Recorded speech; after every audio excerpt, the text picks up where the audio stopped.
Bonjour, nous arrivons vers la fin du carême. Bientôt la grande fête de Pâques. Mais ce prochain dimanche aussi c'est fête.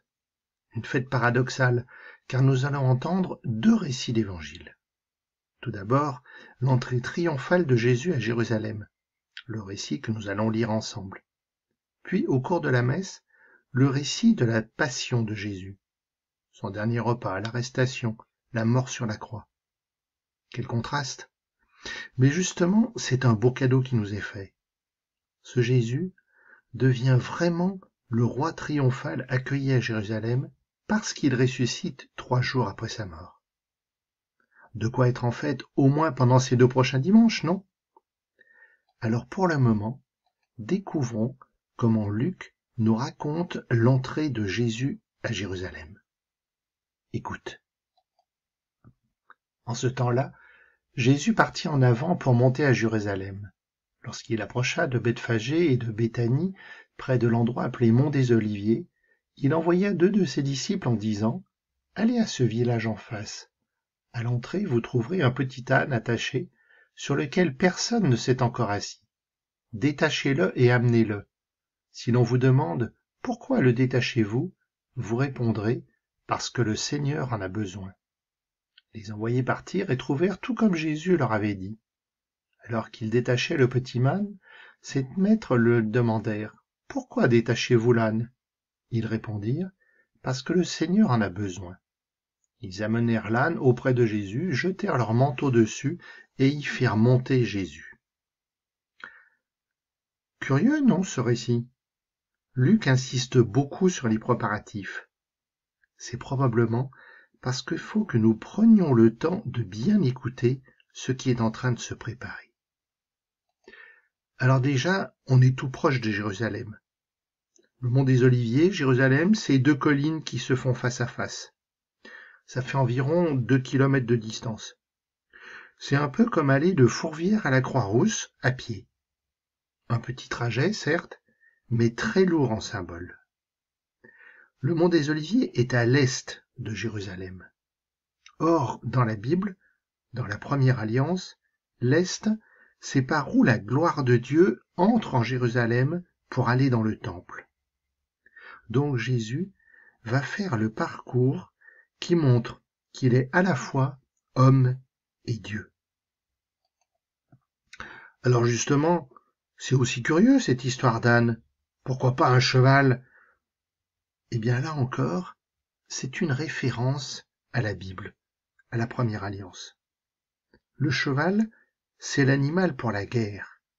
Par contre, un roi qui monte un âne, cela veut dire qu'il vient pour la paix. Et c'est aussi sur un âne qu'autrefois les rois allaient au temple de Jérusalem pour recevoir la bénédiction de Dieu. L'âne, c'est un animal humble. En fait, c'est pour montrer que le roi, ce n'est pas le grand personnage puissant qui écrase son peuple, c'est au contraire celui qui devient serviteur de son peuple. Et bien sûr, pour montrer encore l'importance du symbole, l'âne ne doit pas avoir été monté par quelqu'un d'autre. C'est un animal réservé au roi. Donc, ce qui est en train de se préparer, c'est une entrée royale à Jérusalem.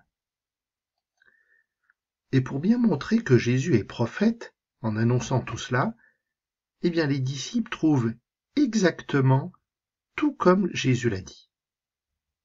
Allez, maintenant tout est prêt. C'est parti. À mesure que Jésus avançait, les gens étendaient leurs manteaux sur le chemin. Alors que déjà Jésus s'approchait de la descente du mont des Oliviers, toute la foule des disciples, remplis de joie, se mit à louer Dieu à pleine voix pour tous les miracles qu'ils avaient vus.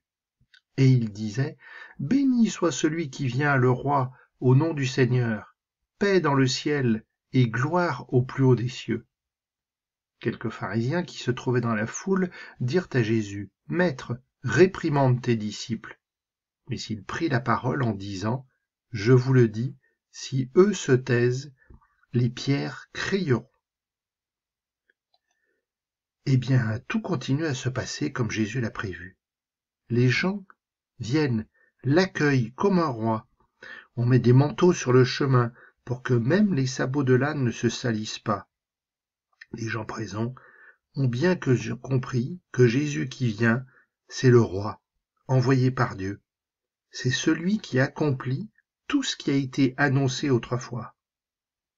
Les problèmes, c'est que les gens n'ont pas encore compris que le royaume dont parle Jésus n'est pas ici, à Jérusalem. Ce n'est pas un royaume politique sur terre. Il va falloir toute la suite pour que les disciples comprennent, mais après la mort et surtout après la résurrection de Jésus. Pour l'heure, c'est la fête. Les paroles te disent quelque chose? Eh ben oui, c'est ce que nous chantons tous les dimanches à la messe. Saint, Saint, Saint le Seigneur, Dieu de l'univers, béni soit celui qui vient au nom du Seigneur. Alors bien sûr, ceux qui s'opposent à Jésus ne sont pas contents.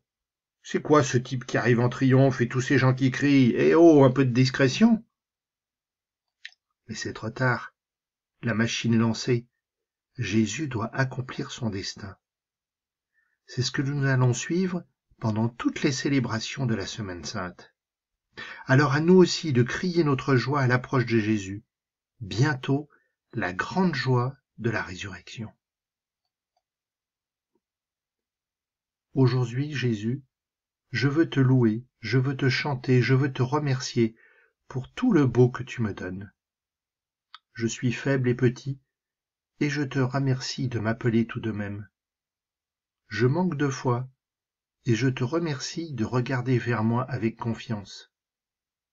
Je ne sais pas pardonner, et je te remercie de me guider sur le chemin de la réconciliation. Je ne sais pas aimer, et je te remercie d'être ma lumière sur la voie de l'amour. Je tombe et je tombe encore, et je te remercie de toujours venir me relever. Aujourd'hui, Jésus, je viens vers toi, un rameau à la main, car je veux te louer, je veux te chanter, je veux te remercier, et je veux t'accueillir en moi. Amen.